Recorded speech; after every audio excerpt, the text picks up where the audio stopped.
इस परम सत्य को अच्छी तरह समझ लो कि विश्व में केवल शरीर नाशवान है, किंतु आत्मा अविनाशी है।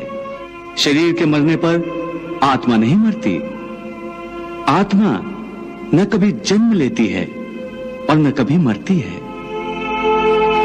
वो अजन्मा, नित्य, सनातन और पुरातन है, जो शरीर को मारने पर भी नहीं मारी जाती। न हन्यते हन्यमाने शरीरे।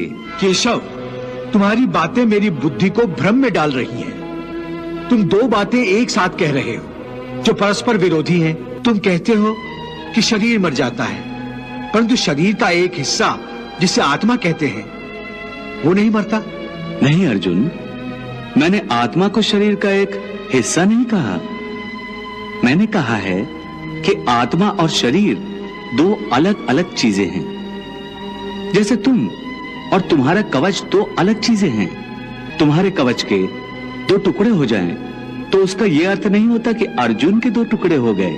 जिस प्रकार तुम और तुम्हारा कवच दो अलग अलग वस्तुएं हैं, या तुम और तुम्हारा ये रथ दो अलग अलग वस्तुएं हैं, उसी प्रकार मनुष्य का शरीर और उसकी आत्मा दो अलग अलग वस्तुएं हैं।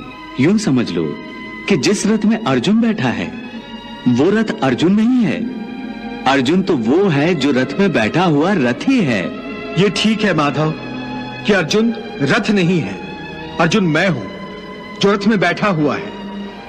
तुम्हें रथ के टूटने का शोक नहीं होगा, परंतु अर्जुन के मरने का तो शोक होगा ही। अर्जुन, तुम्हारी बातें सुनकर मुझे तुम्हारी बुद्धि पर हंसी आ रही है। अपनी तरफ से तुम बड़े पंडितों और ज्ञानियों जैसी ऊंची ऊंची बातें कर रहे हो, परंतु तुम्हें यह पता नहीं कि जो सचमुच ज्ञानी होते हैं वो ना उनका शोक करते हैं जो मर गए हैं, और न उनका शोक करते हैं जो अभी नहीं मरे हैं, क्योंकि वो जानते हैं कि जो मर गया है वो फिर जन्म लेगा, और जो अभी जीवित है वो अवश्य मर जाएगा। मरने वाला फिर जन्म लेगा, क्योंकि केवल शरीर का नाश होता है। शरीर के अंदर जो आत्मा है वो कभी नहीं मरता।